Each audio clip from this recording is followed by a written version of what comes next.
Allahabad high court ने जमीन हड़पने के आरोपी वकीलों से जुड़े मामलों को नियमित सुनवाई के लिए चीफ जस्टिस को भेजा। बेंच में जो नामांकित करने का आग्रह किया। इलाहाबाद हाईकोर्ट की डिवीजन बेंच ने जो जमीन हड़पने के आरोपियों वकीलों ने जुड़े हुए कई मामलों को विशिष्ट पीठ को नामित करने के लिए चीफ जस्टिस को भेजा है, जो उनके मामलों की नियमित सुनवाई के लिए जिम्मेदार होंगे। जस्टिस रंजन रॉय और न्यायमूर्ति नरेंद्र कुमार जौहरी की खंडपीठ ने इन मामलों में सुनवाई को सुव्यवस्थित करने और तेज करने के लिए आदेश पारित किया है, जो मुख्य रूप से वकीलों के खिलाफ आरोपों से संबंधित है।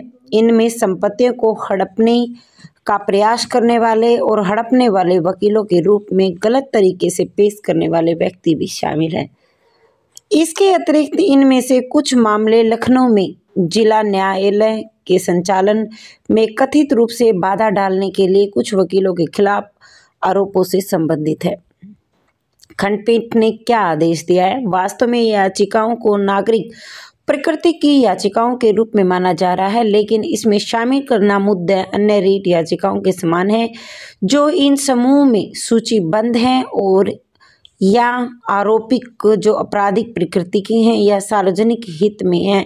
हमारी राय है कि इन सभी मामलों की नियमित सुनवाई के लिए जो बेंच नामित करने के लिए इस मामलों की जो माननीय चीफ जस्टिस के समक्ष रखा जाना चाहिए, जिसमें शामिल महत्वपूर्ण मुद्दों पर विचार किया जाए। यह भी सुनिश्चित किया जाए कि क्षेत्राधिकारी की कमी का कोई भी सवाल न उठे। यहाँ पहले से ही बताए जाने के कारण जैसे कि याचिकाओं सार्वजनिक हित में हैं, जबकि अन्य जो नागरिक प्रकृति और आपराधिक प्रकृति के रूप में रजिस्टर्ड हैं। गौरतलब की बात यह है कि मामले में जो नंबर्स है 2023 में इलाहाबाद हाईकोर्ट के कई उदाहरणों पर ध्यान दिया गया, जिनमें सब वकीलों ने अपनी वर्दी पहनकर नागरिकों की संपत्ति हड़पने में भू माफियाओं की जो सहायता की, और इन मामलों में न्यायालय ने bar council of Uttar Pradesh के दिशा निर्देश जारी करने का निर्देश दिया कि वकीलों को न्यायालय परिसर के बाहर वर्दी पहनने से बचना चाहिए। गौरतलब की बात है कि दिसंबर 2023 में लखनऊ पुलिस के आयुक्त हाई कोर्ट को आश्वासन दिया और उन्होंने संयुक्त पुलिस आयुक्त और बहुत सीनियर आईपीएस के तहत स्पेशल सेल का गठन किया। अधिकारी कथित वकीलों द्वारा आम लोगों की संपत्ति पर कब्जा करने की शिकायत पर गौर करें और भविष्य में कुछ ऐसी शिकायत करने पर तुरंत कार्रवाई करें।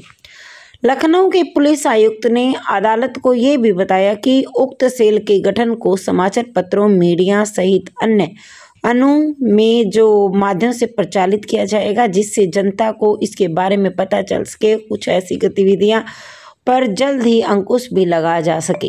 मामले की गंभीरता को ध्यान में रखते कोर्ट ने काउंसिल ऑफ इंडिया के नोटिस भी जारी किया, जिसके अलावा न्यायालय ने इसका निर्देश किया और इन सभी मामलों की न्यायिक जो सुनवाई है वो जो बेंच में नामांकित करने के लिए मामलों के चीफ जस्टिस के संभवतः के पास भी ये मुद्दा भेजा गया। दोस्तों, आज के लिए इतना ही। मिलते नई अपडेट के साथ, तब तक के लिए जय हिंद, जय भारत।